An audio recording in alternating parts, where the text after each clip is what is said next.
Hey, hey everybody. Hello. What's up? Hello. What's going on? I want to thank Wasabi Cat for that fabulous intro, and I want to thank all our producers who are putting this together, because this is really like one of the most well produced like live stream things that I've done this month, and I've done a bunch this month. And this is also my maiden Twitch voyage, so please be easy on me as the moderator. My name's Phil Yu. I run a blog called Angry Asian Man. I've been doing it for close to 2 decades now. I'm so happy to be moderating this little chat, this discussion we're going to have. It's going to be fun. I'm joined by some really excellent people.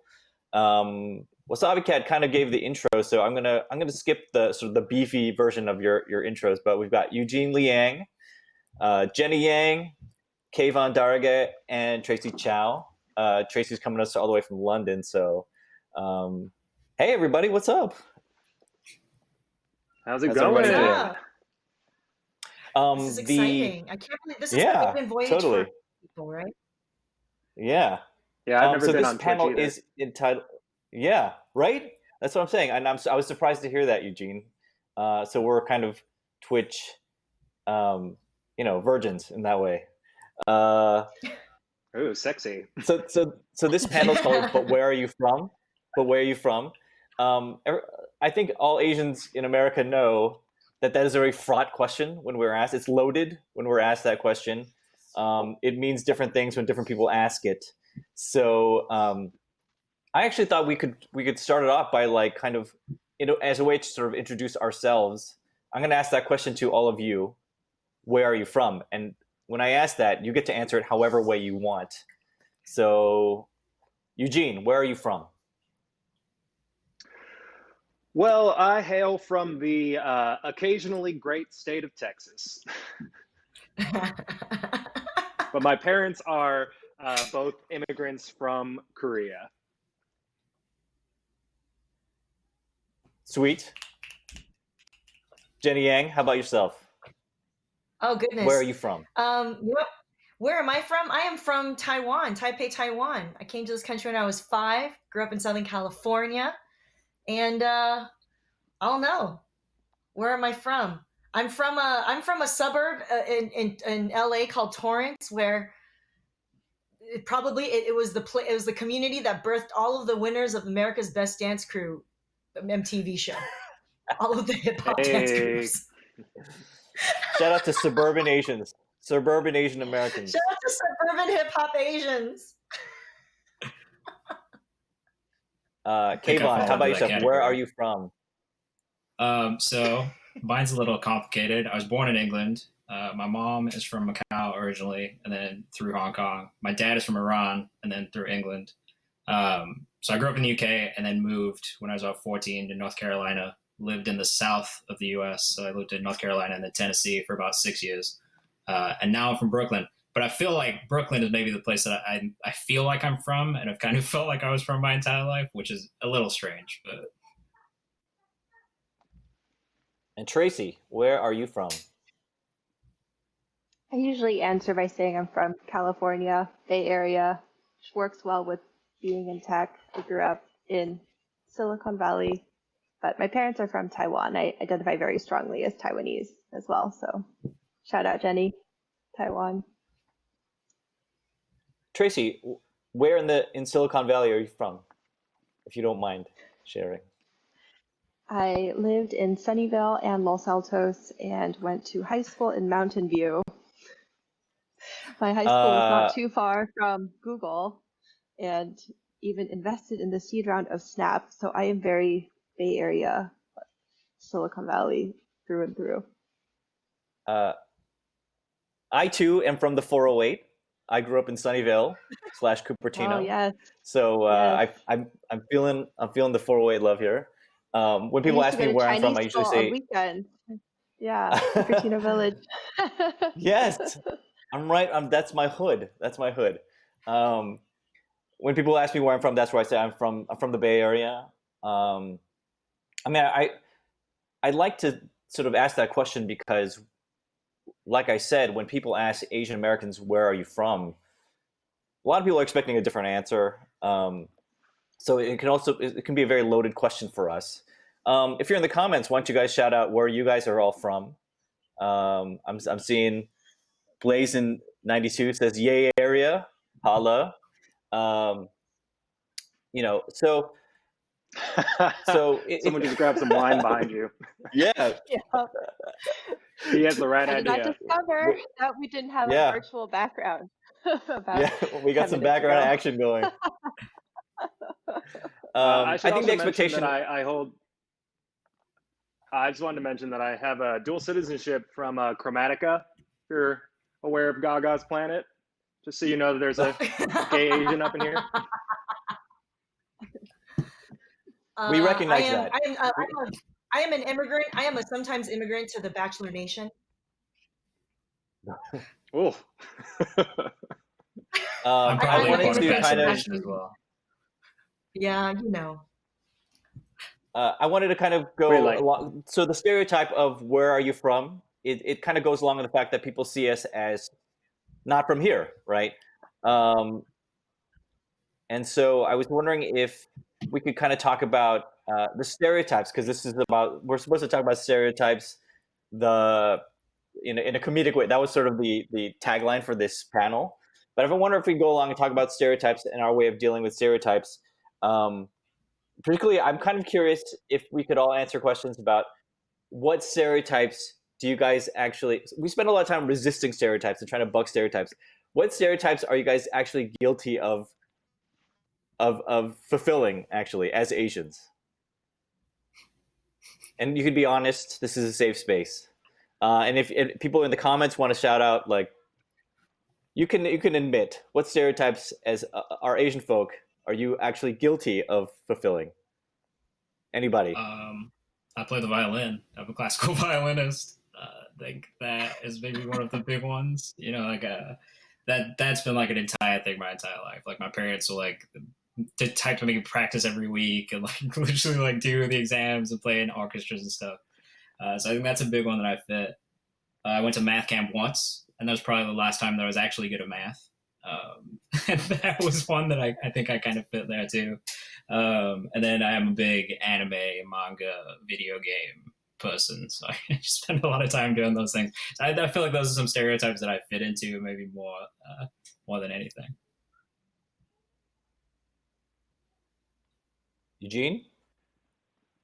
Well, first, I think it's a requirement for all Asians to find string instruments sexy. I feel like if I see anyone playing a string instrument, like Yo-Yo Ma does it for me, you know what I mean?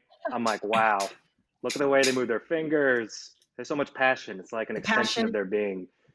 The passion, yeah. I was actually an oboist, so I didn't play strings. But you know, I fulfill many stereotypes, and I like to think that I'm both.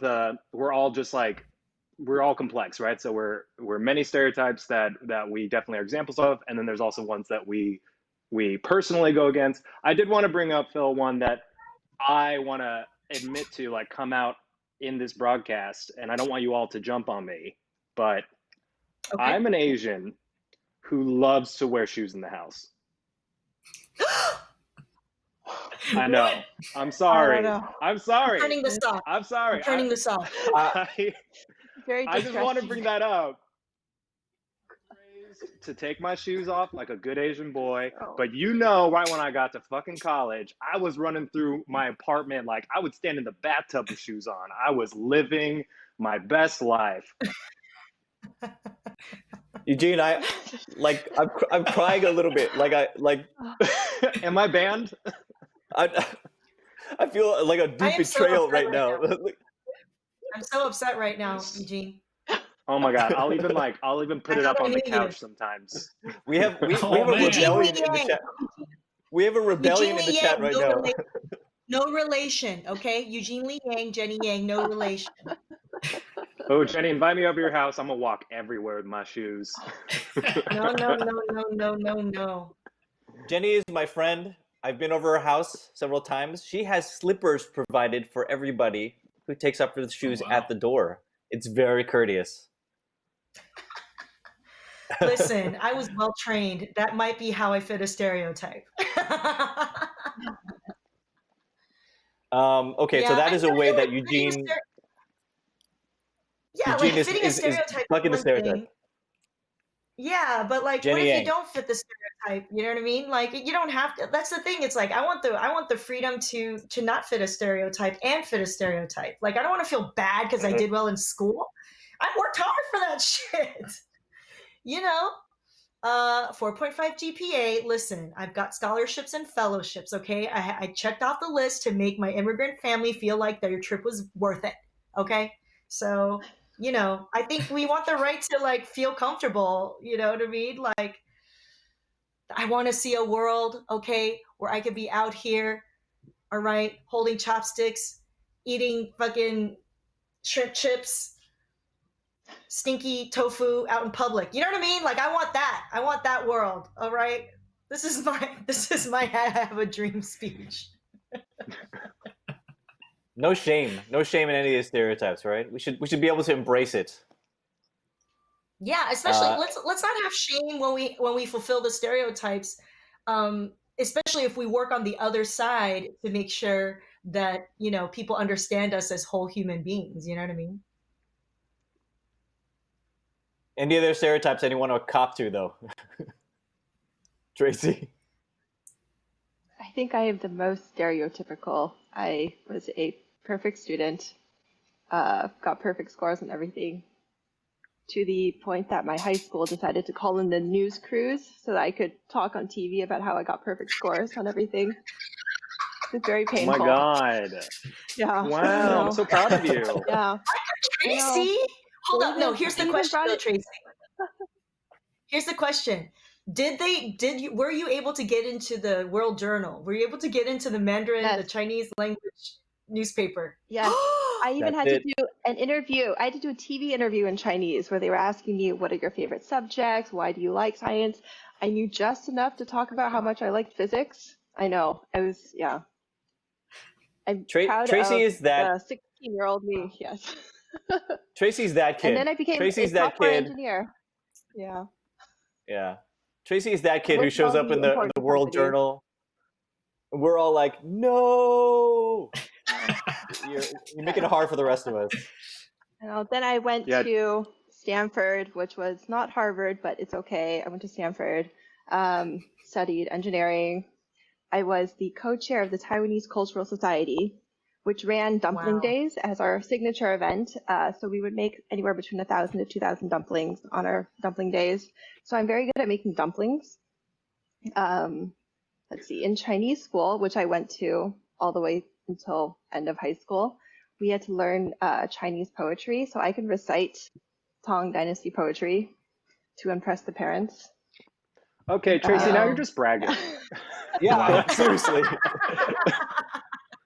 I immediately feel less If I Asian. if I didn't like I'm dudes so extremely much, Asian. you'd be like someone my mom would want me to get married to. Seriously.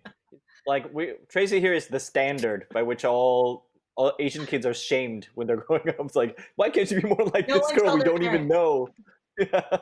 No one tell their parents about Tracy, okay? No one tell their parents about Tracy. One time my mom read a story about how Mark Zuckerberg was so rich. She was like, that Facebook guy, I bet his parents are proud. I was like, oh my God, Mom, that is so passive aggressive. Aren't you proud of me? Okay, someone asked in the chat how many AP classes I took. All of them, okay? I took all of them. I'm no Tracy, all right? But I took all of them. Is that hard for you? Like, I think for me, like working in music as well, like I don't think my parents have ever really gotten it. So I think, you know, like in comparison, like for me, I feel like I've always been trying to like prove that music or even like the creative arts in general is like a good field to be in. I feel like that's a tough thing for Asian parents. I don't know if you guys feel like you've had that experience as well. Yeah, I think one thing that we don't often get to discuss is, you know, we always say Asian parents are a little hard to come around with the creative pursuits, but the next step is once they come around, they also want you to be the best in it. So things are easier if you are a singer but you have to be a very good to continue doing it. So you don't get you don't get like exempt from high expectations just because you pursue film or music or art. Mhm. No, the expectations just kick in later when they start to see it working. Yeah.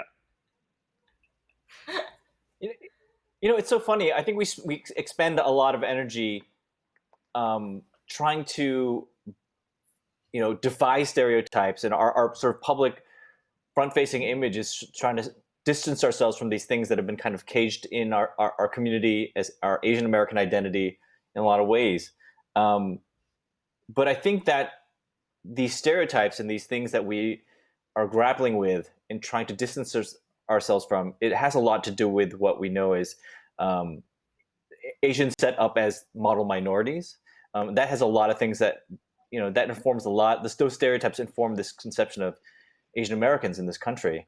I wonder if you guys have kind of dealt with that aspect of your identity where you, because you don't necessarily conform to this model minority stereotype, you know, you've had to contend with that in your own professions, right? Like, you know, not fulfilling the expectations of what people know as Asian Americans. You know, I wonder if you guys maybe could, if I could open it up, you guys could talk about kind of, you know, the way you had to kind of contend with that and you know, defy that in your own terms. Jenny, I'm going to pick on you. Yeah, I think if we Oh my gosh. No, Eugene went. Go. Oh yeah, one of the Yangs has to go. Go. all right, we'll double yang it. We'll yang bang it. Sorry.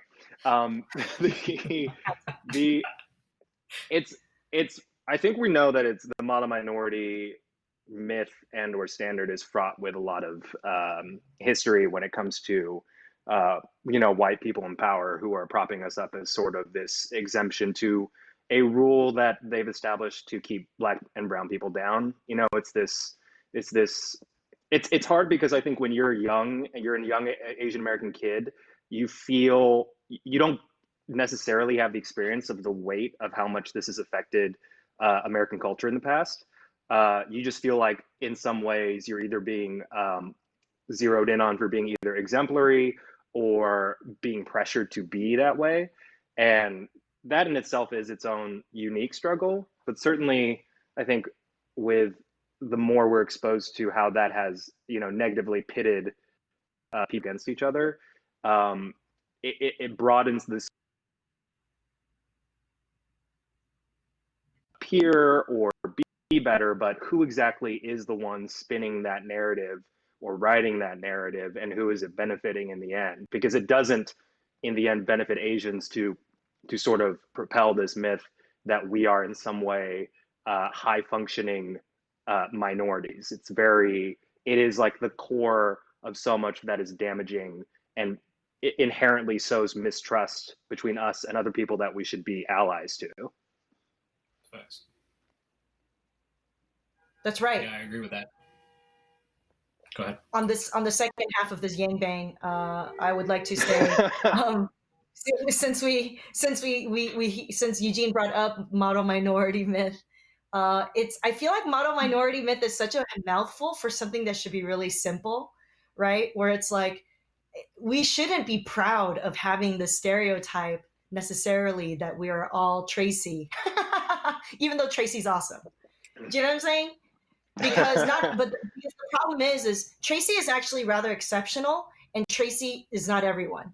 You know, I know so many like kids who are Asian American who didn't graduate from high school or college from Southern California, who have had to go through so much drama and trauma in order to survive.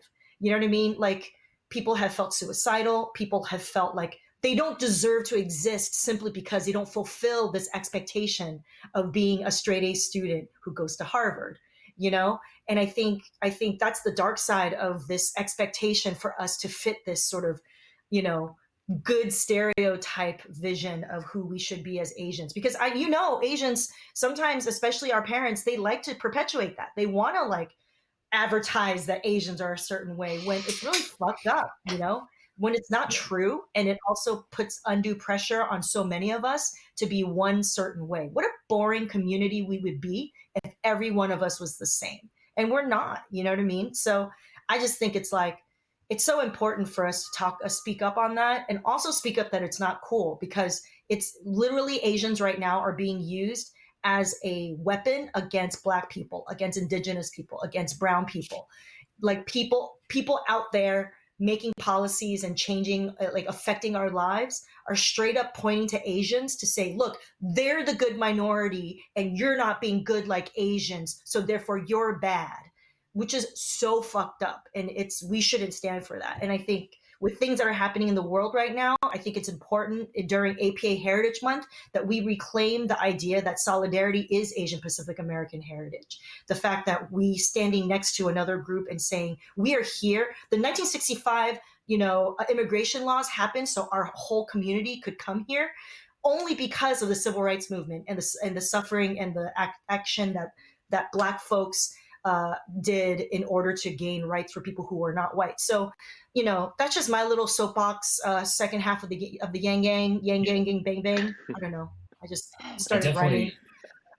I agree with that fully too. Like everything you guys said, like to me, like I think like one, being an immigrant coming to this country, I don't think that I fully had the same experience. Like I spent like 14 years of my life in England, and it's a little different there. I don't think it's not necessarily better, that they're the original colonizers, but like there is aspects of it that are different. I think when I moved to both being an immigrant, but then also being mixed race, I'm not a model minority by any means. Like I was terrible at school. Like I didn't really cooperate with my teachers. Like I didn't get great grades. Like, and I think like, I don't know, like I work in hip hop and R&B, so I spend a lot of time around other minorities as well. And I think one of the common threads that I have when I speak to them is just the feeling of some of the things that we've had to experience historically, like between all of us. There are similarities. It's not exactly the same by any means. I think there are kind of levels to the type of things that people have had to endure throughout history. But I think the one thing that kind of ties us all together is this common thread of being in this country specifically and having to experience the things that we've had to experience not being white. And so like the solidarity thing, to me, it seems like a no-brainer, right? Like we should all be united, like as different minorities, because we have these shared experiences and we can understand what it's like for each other, at least in some way, shape, or form. So that's kind of how I feel about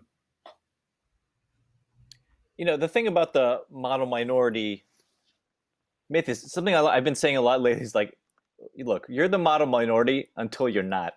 And I think a prime example of that right now is what's been happening with something we all kind of were woken up to was during the coronavirus and this COVID pandemic, right? It's like, Asians suddenly became a very visible face to which people could blame their problems on. I mean, like people are scared, people are angry. And so we saw this uptick, this surge of harassment, violence, anti-Asian just sentiment, right? Suddenly all that model minority stuff goes out the window when you become the face of this virus, it shows how kind of tenuous and fragile that model minority status, that preferred status is. And it turns out like it was never there to begin with, honestly. We can't be white. It doesn't make we can't be white. Yeah, it doesn't matter how many achievements you can, you write on those achievements and whatever kind of success you're trying to grab. It's like, I'm sorry, but you're just another Asian face at the supermarket who gets spit on, all of a sudden when all the shit hits the fan, right? I don't know. How's everybody doing with, we're all here because of COVID. Honestly, we're all in this space talking to each other like this because of COVID. I was just wondering, we should check in and see like, how's everybody doing during this, during the COVID pandemic? Are we just plain used to this now, or is it normal for people? Or, I mean, how's everybody faring? Tracy, you're in London. What's going on over there? Happened to be here when lockdown happened, so I am now here indefinitely. Wow. Faring well-ish. I feel it's very difficult to complain when it's so much worse for many other people, especially Black and brown people. In the UK, actually, the racial breakdown is a bit different, but Black and Asian people here, or Asian in the UK is usually more South Asian, have had the highest rates of like, infection and deaths. And it's because they're lower socioeconomic class and serving front lines. So a lot of the same patterns. They're slightly different in the UK versus the US, but all the same kind of problematic issues are there. So I feel very fortunate that all I have to do is stay inside and keep on doing my work, and I'm not risking anything. I don't have to worry about economic security, which is something I'm very privileged to be. So I have this kind of conflicted feeling of like, I do feel very cooped up, but I'm also very grateful for being in the position that I'm in.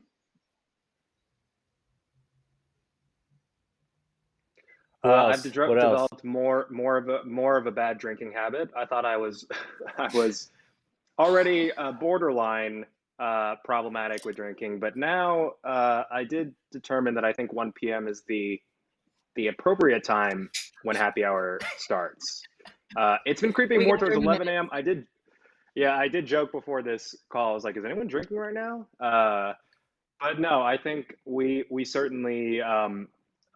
I've been holding up well. I think the big thing is that, kind of bringing it back to the first question about model minority, it completely erases this idea of even class and history within Asian cultures. You know, there's it prevails this idea that the economically upwardly mobile Asian American is like hyper capitalist, achieving, and you know those sentiments and stereotypes, they can apply in like soft ways to how we can joke about ourselves and our own, you know, high standards for how we want to, you know, achieve in our own workplaces. But when it comes to like completely ignoring communities that don't have the means right now to be able to have healthcare or to be able to access information, that isn't exempt for a lot of Asian Americans, because many are considered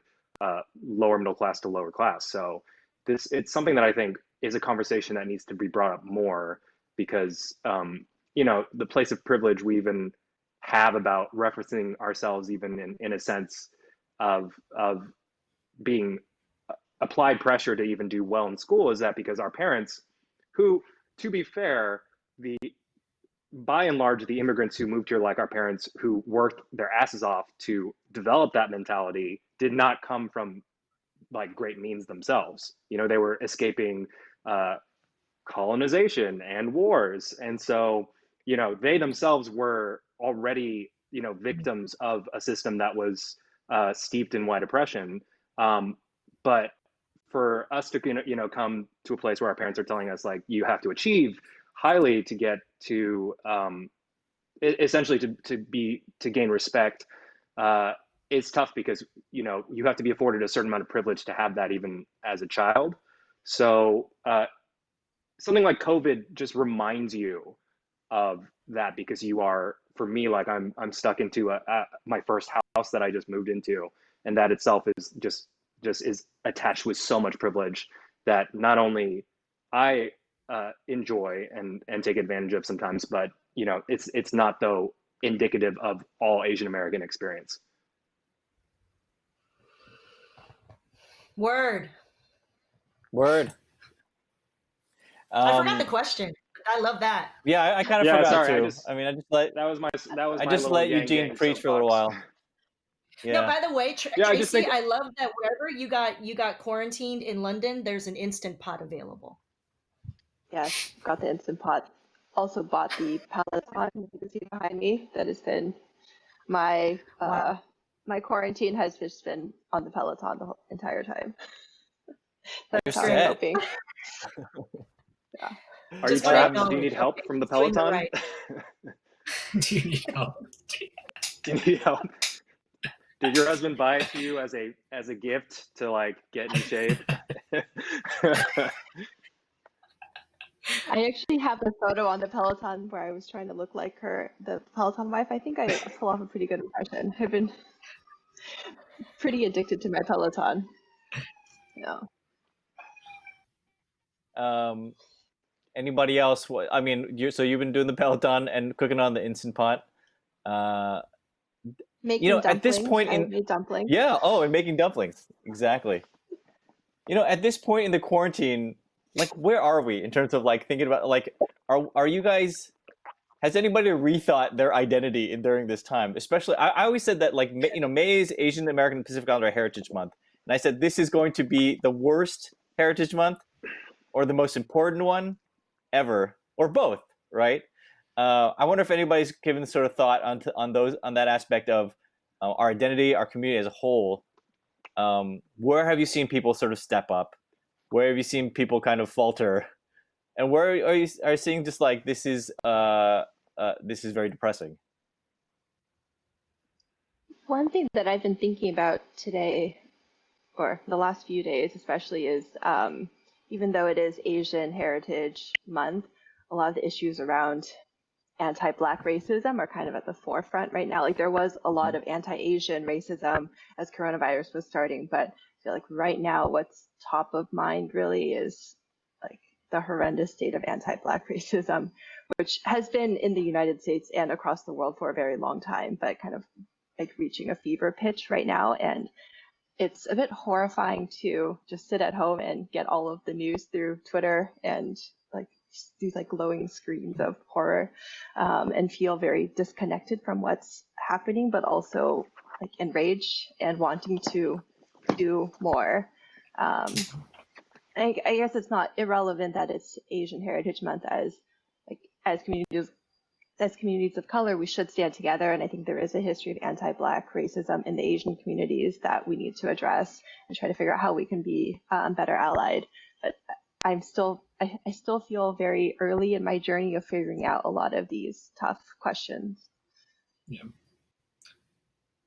Yeah, I think I saw a tweet yesterday that kind of relates to this. It's like, it's hard to celebrate your heritage and your history when there are other minorities who are having to deal with the things they're having to deal with right now. Like, and I felt that, like even coming to this, it was something that was weighing on me this morning and last night, just like thinking like we're about to celebrate, Asian heritage and how proud we are of that. But at the same time, I have to watch all of my Black friends go through this again, for like the millionth time. Like, it's just like really crazy that we have to keep going through this cycle of like having to watch this entire group of people hurt over something that shouldn't be happening in the first place.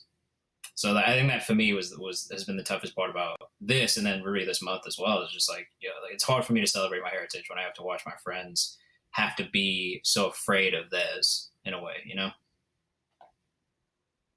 I think that's why for me, like thinking about like processing what our role should be, even though we're all trying to shelter at home, during Asian Pacific Islander American Heritage Month, is that we need to like reframe the identity of our heritage as Asian Americans to include justice for Black lives. Does that make sense? That like, in fact, celebrating our heritage includes celebrating the empowerment, right, and safety of Black people. And I think if we need to make sure we talk to our fellow Asian Americans about why that connection is there, then we should do that. And I hit on it a little earlier, but like, I think that's how we should be redefining what it means to celebrate Asian Pacific Islander American Heritage Month. I feel like that's what it takes, right? Like, I think like even for like white people, like in this time, like the only thing that we can expect of people to do is to try and like spread the message and to change people's minds. And even if that's like individuals reaching out to people they know and being like, hey, like, look, like this is what it is. And this is what you need to wake up to and like really realize. I think that's the thing that makes a difference. Like rioting, protesting is absolutely necessary, but I think like those individual conversations and like changing people's minds by like really talking to them about what the issues are. I think that is the thing that at the end of the day will change the entire system in a way. You know what I mean? It's going to take those hard conversations and really forcing people to open their eyes and look at what's happening.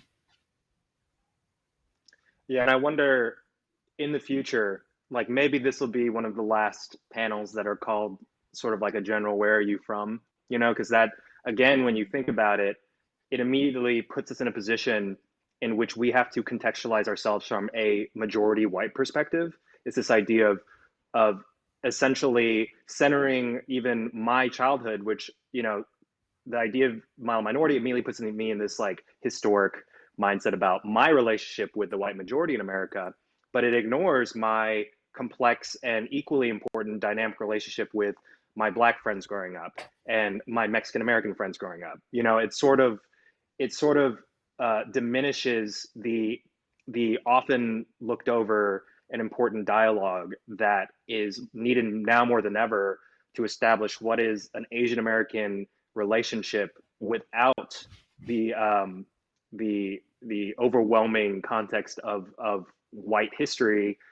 What is my relationship as an Asian American person to the Black people of this country, to their experience? Because in a lot of ways, you know, even this term like people of color, we're finding now that at some point, maybe in the past 10 years, it was used as sort of a catch-all that we started implementing ourselves in order to sort of feel like we were together. But in a lot of ways, it was an easy way for us to not distinguish between peoples of color, to recognize the differences we have. And that becomes problematic in itself. Like, we have to know, and I think we're getting better at this, that what's currently happening in this country is wholly and horrifically steeped in institutionalized racism towards Black people.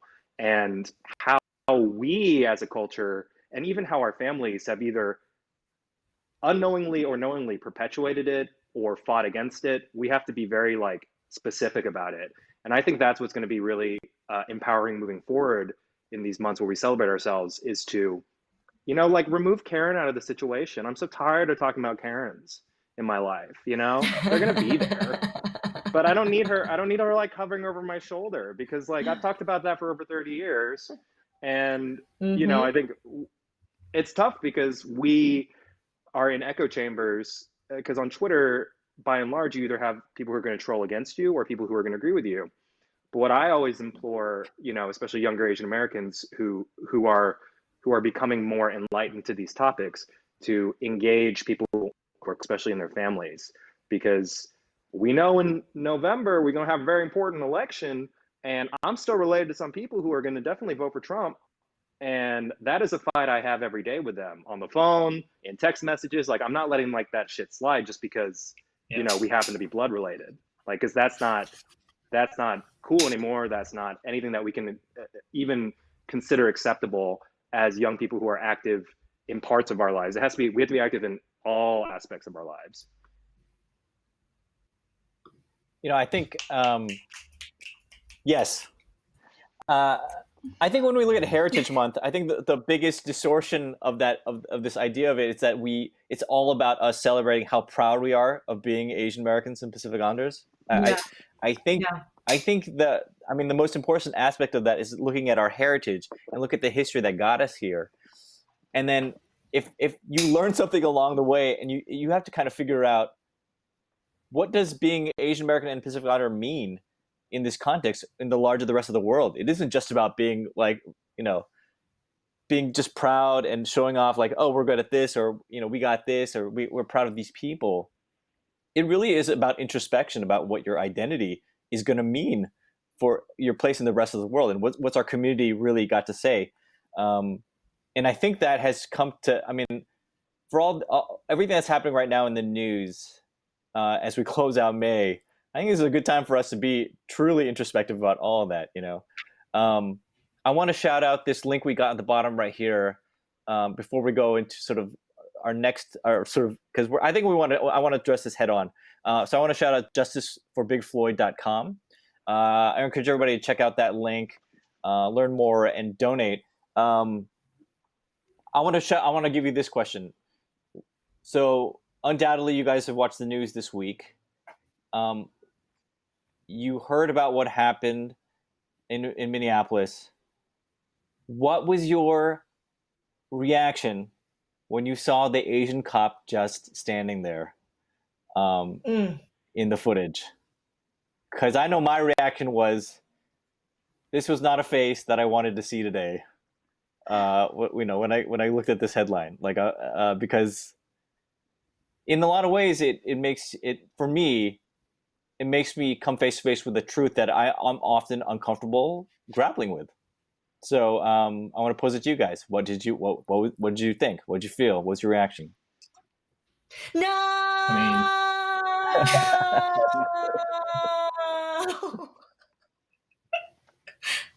That's a quote. Basically my reaction. No. Basically that. I mean, I feel like I would have felt this way about anybody, regardless of the race they were, standing there, letting it happen. That I was disgusted by that person. You know what I mean? Like, I think that anybody who can stand there and watch something like that happen and not step in or not say anything, doesn't matter. It doesn't matter what race they are. It doesn't matter who they are. It's wrong. Like, at its core, it's wrong. But it was disappointing. You know, like, beyond anything else, like, I think it's disappointing to see somebody who is a minority just standing by and letting, you know, violence against minorities happen and police brutality happen, especially somebody we trust to protect us. You know, like, I think beyond everything else, the issue here is that the people who are supposed to protect us aren't protecting us, and we don't feel safe. And it's beyond us feeling safe. Black people aren't safe. You know what I mean? So it's just, for me, that's what it is. That was the reaction I had. The video itself was disgusting. The transcript, heartbreaking. So I don't know. Like, for me, it was less about the fact that it was an Asian face there, but that there was a person there at all who would just let it happen. I think it did sting a little bit more that it was an Asian person, but also felt very symbolic of the sort of race relations that do exist, where it is very easy for a lot of, or has been very easy for a lot of Asian people to disregard what's happening to Black people, and kind of other in the way that we have been othered. So, I mean, I guess the silver lining is that we now have another example that we can use to reflect back to us how much work needs to be done, instead of being able to pretend that it's not our issue and that it's a white versus Black thing. We have a role in this conversation. Yeah, Someone on the chat just said, I'm challenged by the fact that the conversation's so black and white. And it's like, bro, that Asian face was one of the bystander, you know, like, accomplice cops that were standing there. Apparently, the main cop that had his knee on George Floyd's neck, he's married to like some like Hmong beauty queen. You know what I mean? Like, he straight up is married to a Southeast Asian woman.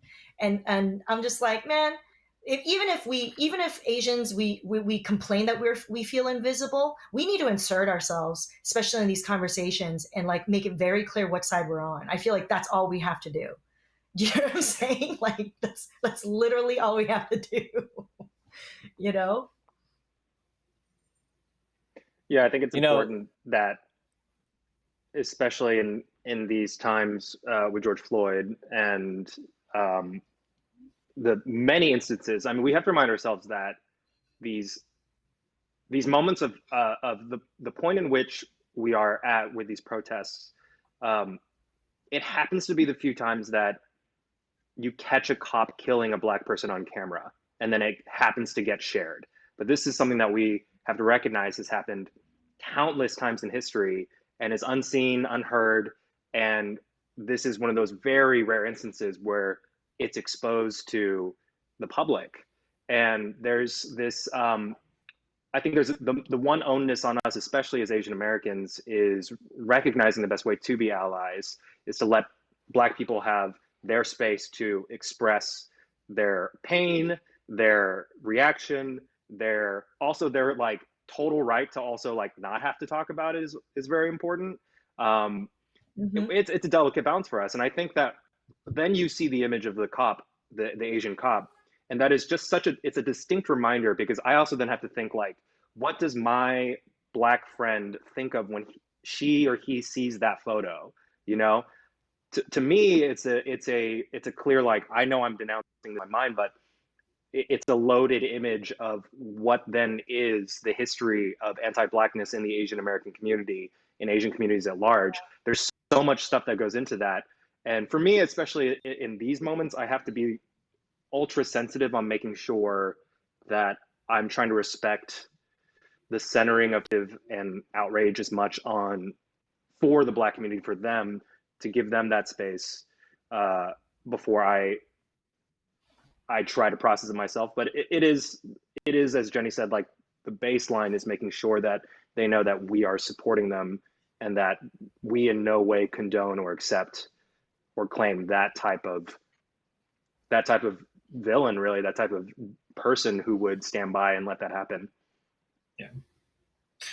I think it's interesting because I think a lot of times too we forget about the historical context of like how many times the Asian community and the Black community have been united, especially in civil rights movements and things like that. You know, like it just, although there is this, I think there is a, you know, the Asian community can be a little racist. I'm not going to sit here and say they can't be, especially towards Black people and brown people. Like it's just, you know, I've seen my so racist grandparents be that way. You know what I mean? Like it's not something that isn't there, but at the same time, like I think the focusing on the fact that there has been times, and there has been times it's worked very well working together, you know, and supporting each other and supporting each other's communities. I think that's something we need to focus on more, and something that needs to be talked about more. Like I saw a post on Instagram today, and it's like, you know, saying that we don't get taught about these things in school, and it's true, we don't get taught about these moments where these different minority groups have come together and supported each other and really helped each other out in their times of need. So I don't know. I think that's one aspect of it that needs to be talked about more too. Is it's just like, yo, like we've done this before. We can be here for each other. It's not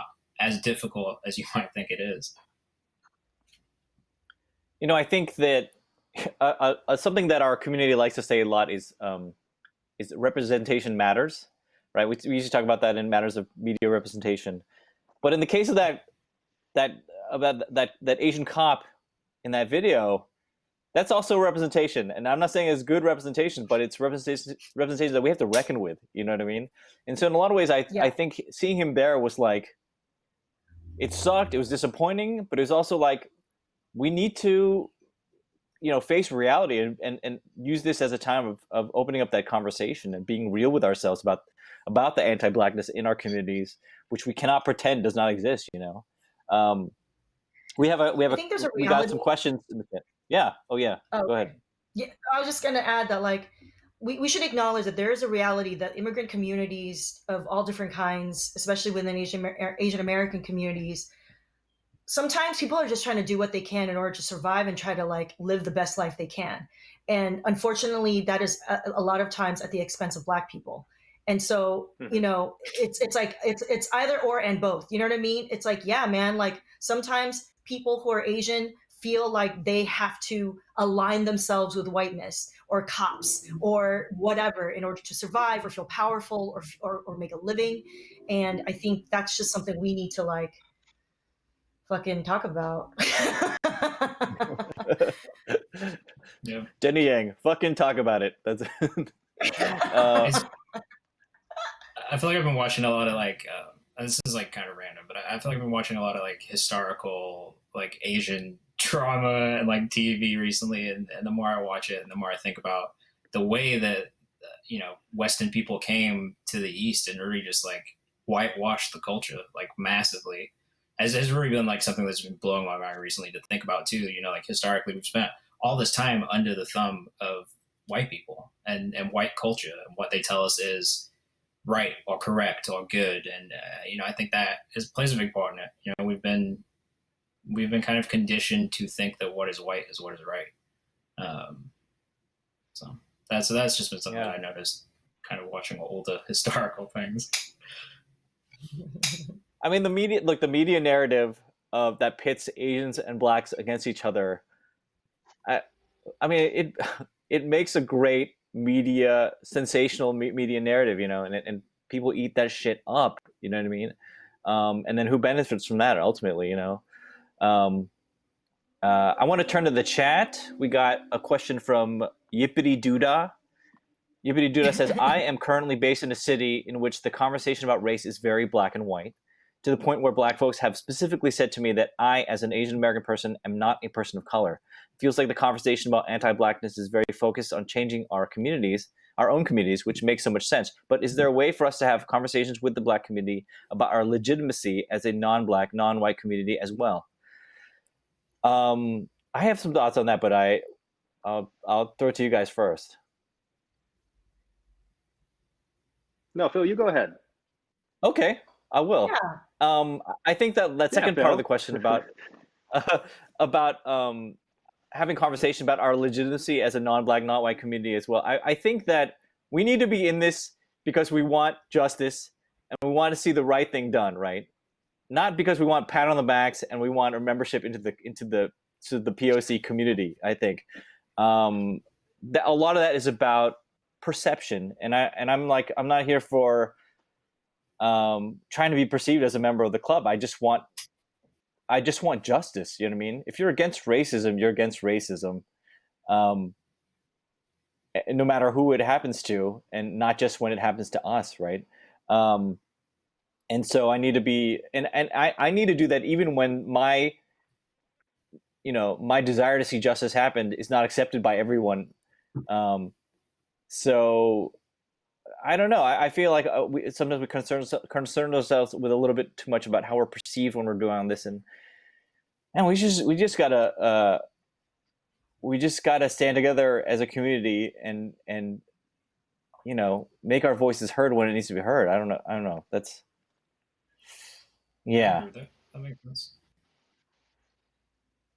I work in the tech industry. There are a lot of Asian people, especially in the Bay Area, where some of the estimates are that like the tech companies are 50% Asian, when across the United States it's only 5% Asian. And in tech, because of the high representation of Asians, we're often grouped together with white, to the point that some people who work on diversity and inclusion will just lump white and Asian together. And then like the commenter posted in their question, we're not considered people of color, and it poses difficult questions in the conversation. I want us to be able to recognize the privilege that we have of actually having representation, but also there are unique issues that we face, where you say like leadership doesn't have very many Asian people, and there's a lot more immigrants represented in the Asians within tech, and there are unique issues around that. I think Jenny was alluding to some of these when she was talking about how sometimes people feel like they can't really necessarily speak up because they have other concerns. Like if you're worried about getting your visa pulled because you'll lose employment, like you can't necessarily advocate as much because of that fear. And it's very frustrating when we start pitting these conversations about inclusion as one group versus another. And I'd rather inclusion and justice work be more around including everybody and thinking about how do we dismantle those structural disadvantages for people, or these kind of circles of exclusion where the only people who get to be inside are mostly white men, and just change the whole structure as opposed to figuring out where the line is between two competing groups. I mean, look at us. This might There's be a little... 2 Yangs and 2 Taiwanese people. We're already overrepresented. Yeah.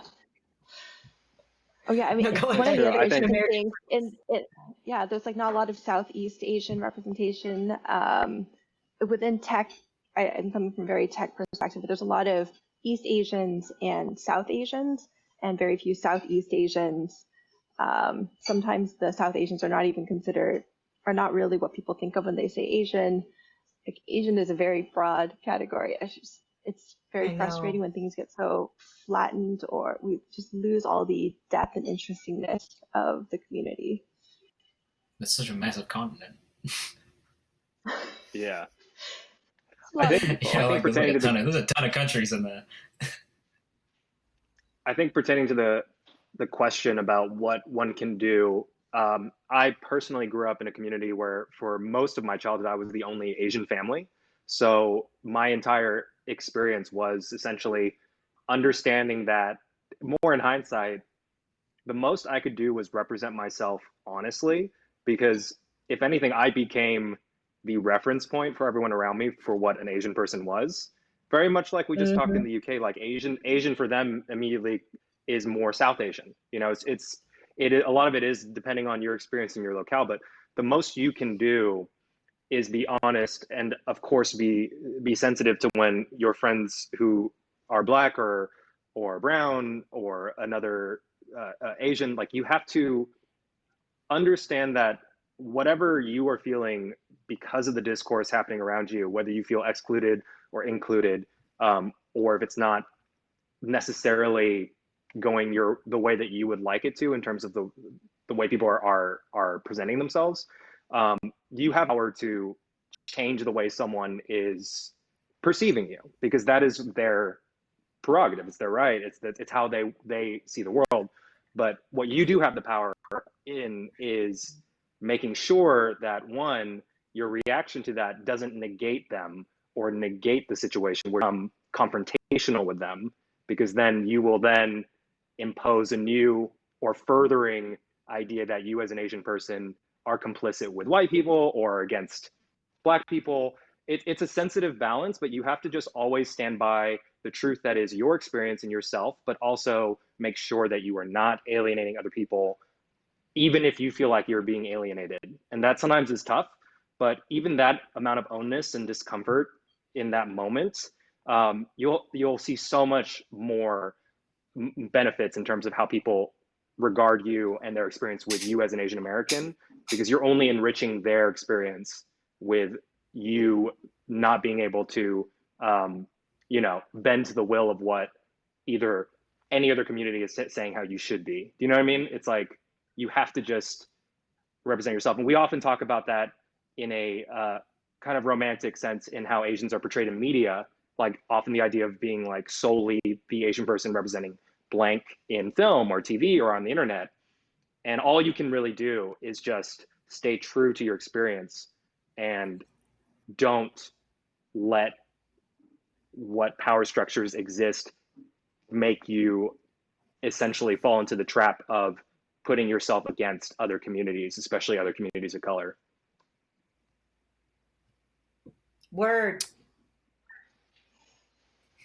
Let's see. 18 Asaurus says, how do you personally combat racism, normalized included, and what have been your experiences? I want to twist that question a little bit. Maybe you can all talk about within your individual, in your fields, in your jobs and the things that you're doing, in your work. What are some ways that you guys are addressing racism, trying to make change?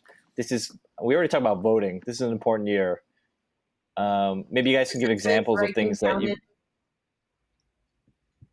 Yes. Sorry for Anybody. the lag. I'm like, what's up? Yeah, well, yeah. I mean, not to be self-promoting, but I'm gonna say I just put out a new stand-up comedy show that's gonna be streaming online. It's gonna be free, but it'll benefit the Minnesota Freedom Fund. And to me, being able to donate to grassroots organizations who are on the ground fighting police brutality, who are organizing young Black folks, that's the least I can do. Is just to be able to donate some money and get others to donate. So yeah, I'm organizing an online show. It's called Comedy Crossing. It's going to be a stand-up comedy show happening inside Animal Crossing. And it's probably going to be the first ever that's going to happen. Yeah, it'll be fun. So Animal Crossing is just animals selling stuff to each other? It's basically like Sims, but with really, really cute animals. And then you get to dress up in different cute outfits and styles. It's like, it has everything. It has everything. Isn't it run by into an Animal Crossing conversation? But the raccoon guy, he makes you do jobs. The evil. Yeah, no. So Tom Cross is a crook. I mean, Tom Cross.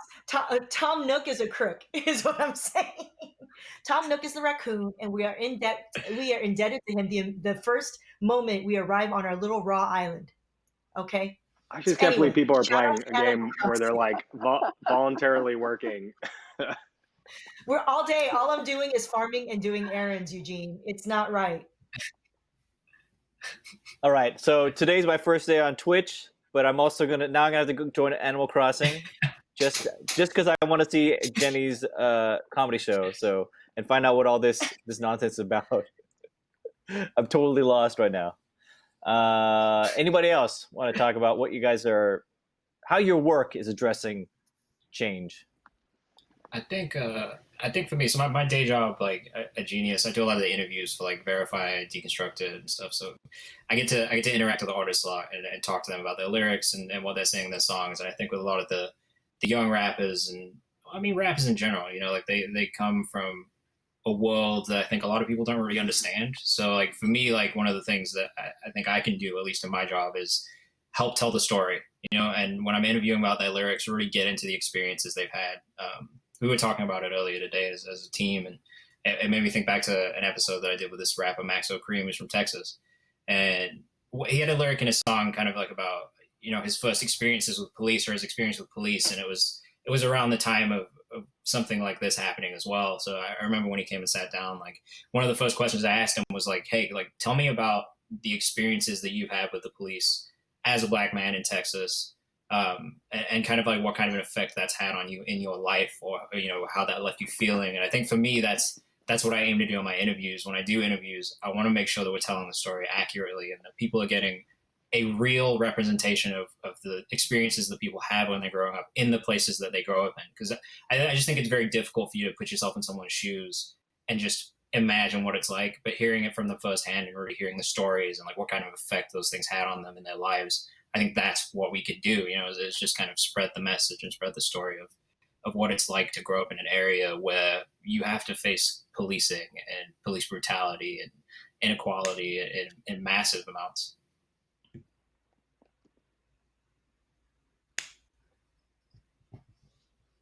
Tracy?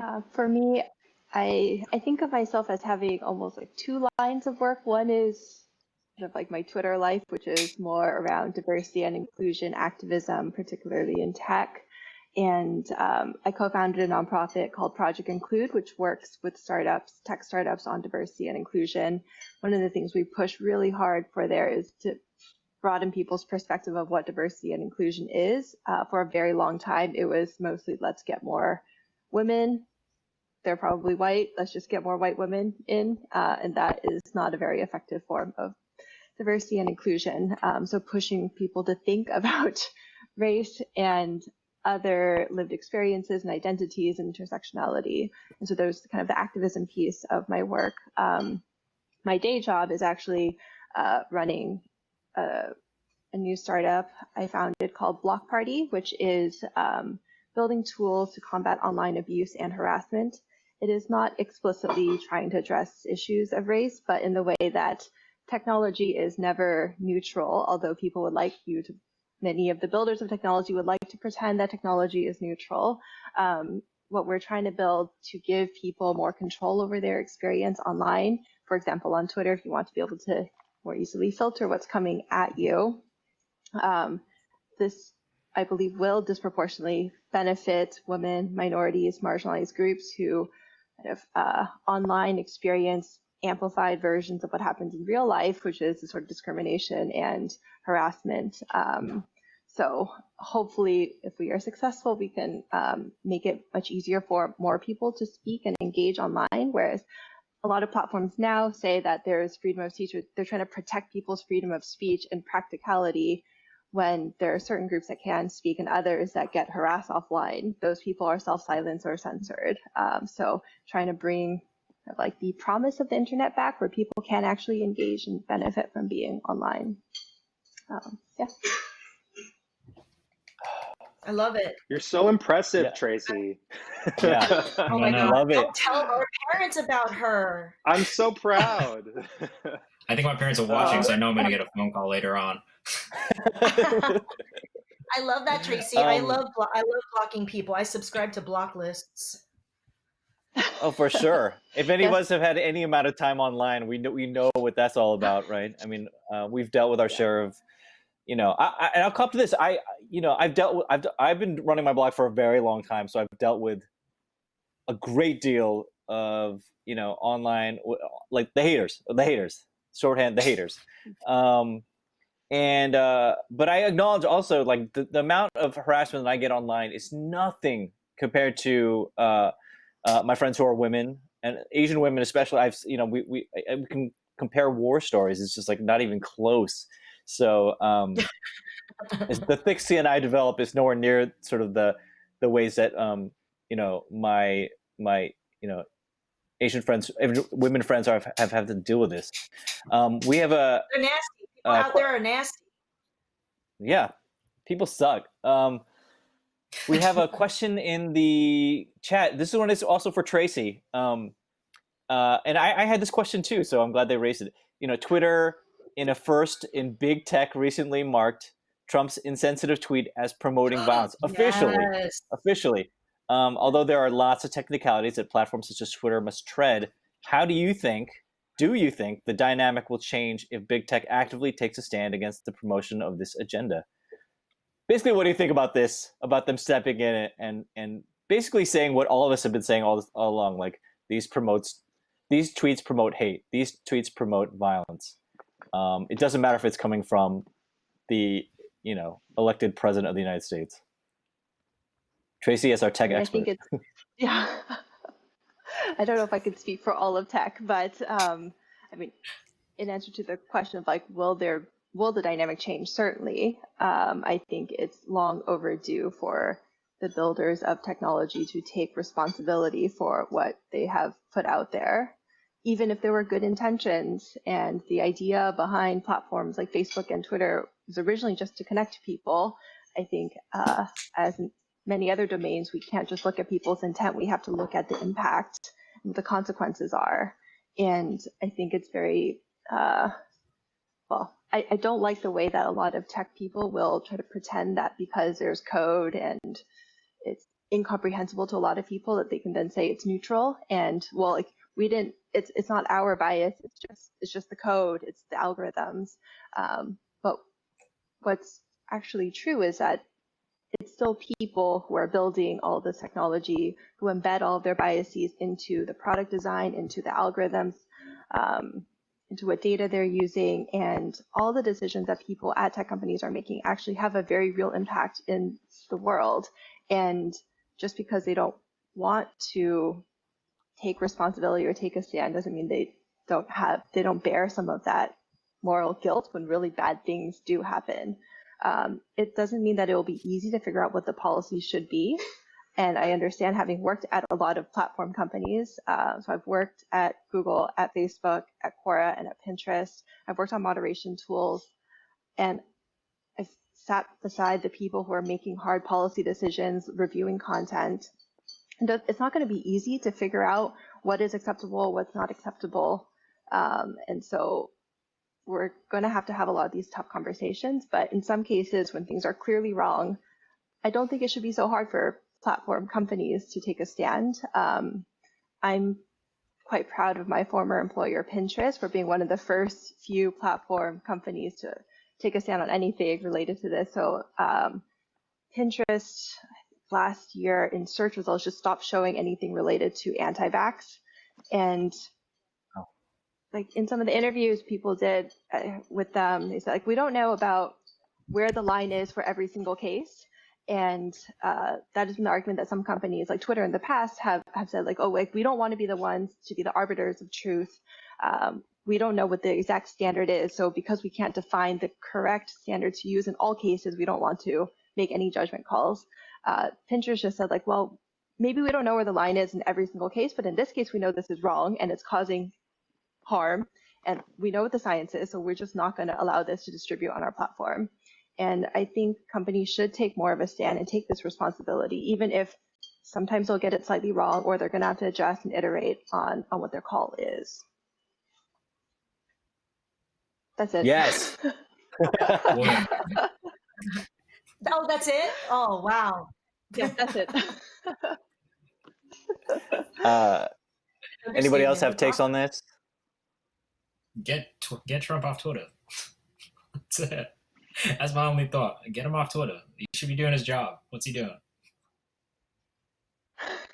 I know the guy tweeted this week how much like Twitter was like, stomping on his free speech, whatever. I'm like, then get the fuck off, man. Don't use like what if you hate the company so much, like get off. Like what are you doing? And I was gonna say, like, at the end of the day, it's like free speech is one thing, but it's like you're free to go talk and say whatever you want to say. That's your free speech that you're entitled to. Like if you're gonna be on a platform using it, like you gotta sign a bunch of like terms and conditions when you sign up for the platform in the first place. It really should just be simple to the point where like if somebody is spreading hate speech on a platform, they're done. They're off of it. I just don't think there's room in the world that we live in for that to exist on these platforms. Like all it does is create these echo chambers for people to just continue to bounce these, I don't want to say crazy ideas because to me that crazy. To these people, maybe not so much, but like these ideas that I don't think really hold much weight today, like they just bounce them off each other, and it just compounds and turns into this conversation that just is. It's just weird. The internet's a weird place, and I think it's just like there are certain platforms that should be just a little bit censored so that they're more enjoyable for everybody. I wouldn't even think use it's the word also a lot censorship. of It like such a loaded Yeah. word. Censorship is like implies that the government has this authority to shut down whole communication chains. You know what I mean? It's literally, it's like you just can't message your friends on a account. Like that's what that is. You know what I'm saying? It's like you're on one app and you can't message your friends on that. Yeah, I was going to say there's actually a lot of different layers to this where there's hosting. So there's a level where you could allow Trump to tweet, but don't distribute his tweets to anybody. So there's this question of distribution. Like, do you give him an audience and a platform? Like, you could let him host it, but if nobody can see it unless they go exactly to that link, it also minimizes the impact. And it's not censoring. He's allowed to post something, but we don't have to share it. I think a lot of the issues that have come up with other platforms, like with Facebook and YouTube, is with the recommendation engines. And so if the engagement, like the engagement metrics that they're trying to drive and the algorithms that they've built to recommend content perpetuate these extremist views and actually suck people in and radicalize them, that's a different problem than just allowing it to be hosted there. There are different nuances, like with what you are saying in terms of like censoring or not allowing to post or not promoting and distributing. So some people sometimes just differentiate between freedom of speech versus like freedom of distribution. It's like, sure, you can say what you want, but we don't have to amplify it to 100 million people.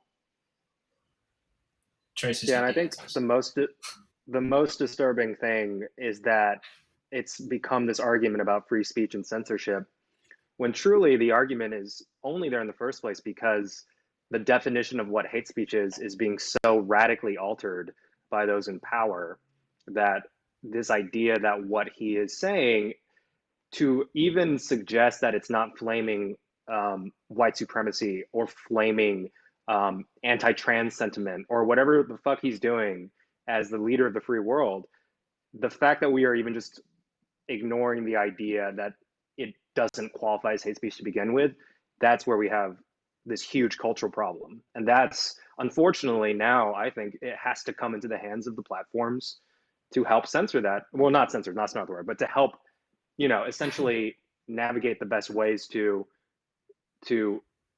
identify when something is aiming to hurt large amounts of people. And it's just such a strange moment where there's no context outside of this idea that whatever I say is right, therefore it deserves a platform. And that's never been the course of history. It's never ended up well for anyone when someone in power has that attitude, where it's just basically what I say is right will be right. And unfortunately, most of that has leaned into that white is right. And I think it's just time that we see that Twitter's finally taking a stand against things that are implicitly going to hurt communities that have already been hurting in the past. Although I will say it's Twitter is at wild least that one step ahead of Facebook, which Facebook is Yeah. still like politicians should be able to post what they want to Oh post. my God. And people should be able to see. Pure lies on Facebook. Facebook's in the guys. 1940s. It is such trash. It is a big dumpster fire now. Oh, remember the Right. purity of Facebook and Instagram back in the day? Yeah. it's wild that so much of what caused this, like, this shitstorm was about not even just like denying Trump a place to put what he wants to say. He's allowed to do that. But the fact that they put up a little thing that just said fact check, you know what I mean? Just like, we want to make sure you're not lying. That's all, and that's what, pissed him off so much. It's so funny that the truth is in such contention, but that's the way it's been since the beginning, from once he took office, We're kind of winding down the end of our time, so I want to give everybody a chance to maybe wrap it up with a bow, since again we're nearing the end of our time, but also Heritage Month. How about we go out on a more positive note? Yeah. What are your hopes for Asian America? What are your dreams? What are your hopes? Where do you hope we're going in a positive way? I mean, we're also going down in a flaming ship in this country, but also, what are your hopes? What are your encouragements for the people out there? I want Kayvan to be playing the violin while we go down on this ship.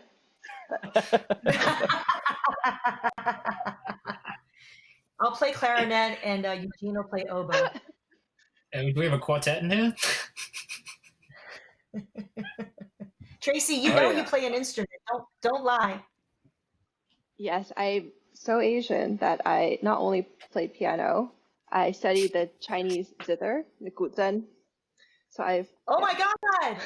Oh my my God, God. Tracy. Tracy, Wow. Tracy, you're on some next level shit.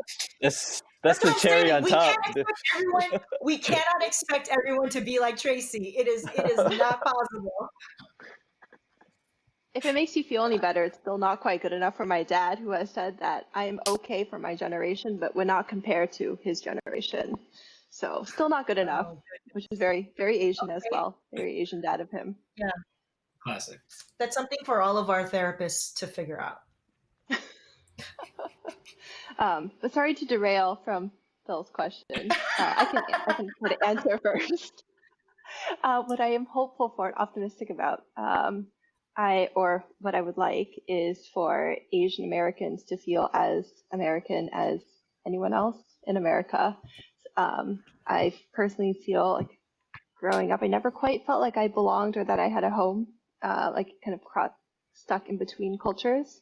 And I think as America does become more diverse and is projected to become majority minority within the next couple of 1.5 decades, 2 decades or so, that it will feel more like a home to everyone. And it's not just that American conjures up the image of white American or European American, and American could mean people of any background.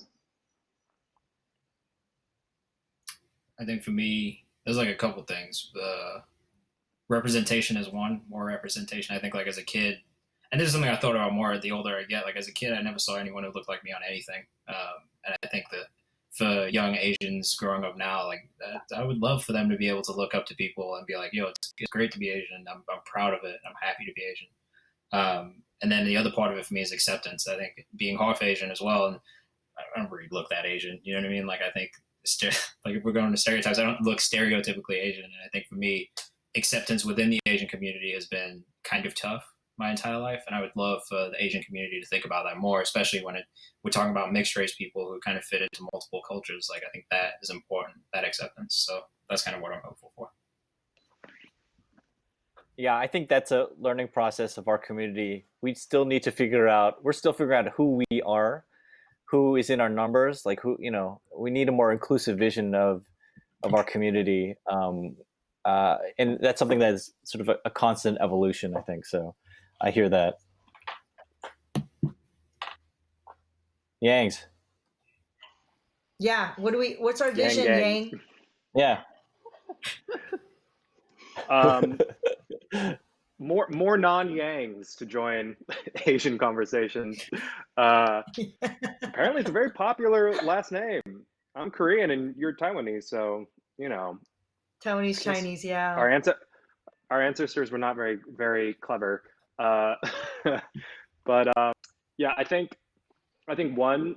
Kayvan kind of touched on some of this, but the diversity within diversity is very important to keep pushing. And the only way you can express that is by showcasing how you are an example of it. So much of my work is steeped in not only my Asian identity, but my gay identity. And the only way I can really authentically express that through anything that I do is just like never second guessing myself or my validity as a gay person, as a Korean person, and as American. So I think that everyone watching should just confidently move forward with every fiber of their being and as I mentioned before in this, kind of actively think about ways in which you can recenter issues and struggles away from the majority white perspective and more towards your perspective as an Asian person and also the perspectives of Black and brown people. I think that's going to be integral to the ways in which we can move forward as a more enlightened, diverse society. Yeah, I think I would agree with that. So yeah, three visions for Asian Americans in the future. Number one, let's get rid of that white gaze, GAZE, that we can have conversations that are not in response I thought you were talking about to white gay guys. I know, that's why I had to spell it.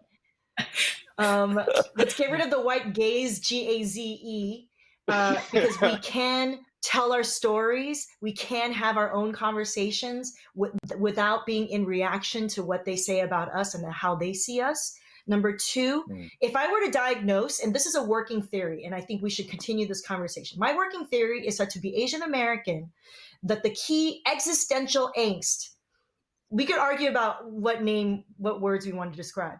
But I believe the key existential angst as an Asian American that defines us is the lack of self-compassion. So I think if we weren't raised to have a compassionate family that nurtures us because of their own ways of coping, because of trauma, being a refugee, whatever, immigration, oftentimes we internalize the harshest voices and criticism as Asian Americans, and I think that is an insidious, toxic element of our subculture of being Asians in America. And that's my diagnosis. And I want us as Asian Americans to be much more self-compassionate. And then number three, my final vision, if I were to choose it right now, is a little bit sort of going back to what Eugene was saying, is that I want us to be as a subgroup, because Asians as a continent is completely made up by Western, like white people. Like literally they figured out where the line was and they said, that's the East, that's east of us. And it's millions and cajillions of people. And even within Asian Americans, we decided to call ourselves Asian American because it is a political statement. Literally, we are all doing this and calling ourselves Asian American. It is political. Otherwise, most people, they're just like, I'm Chinese, I'm Korean, I'm whatever. And what I would like us to do is, as people who care about knowing that culture is constantly in flux and that we get to redefine what culture is every day, that we make the choice that as Asian Americans, it means that it is intersectional, that it's not just East Asian, that we all know what Hmong, Sri Lankan, Burmese, Laotian, Thai, like all of it, you know what I mean? The indigenous of Asia, like that all represents what Asian American is.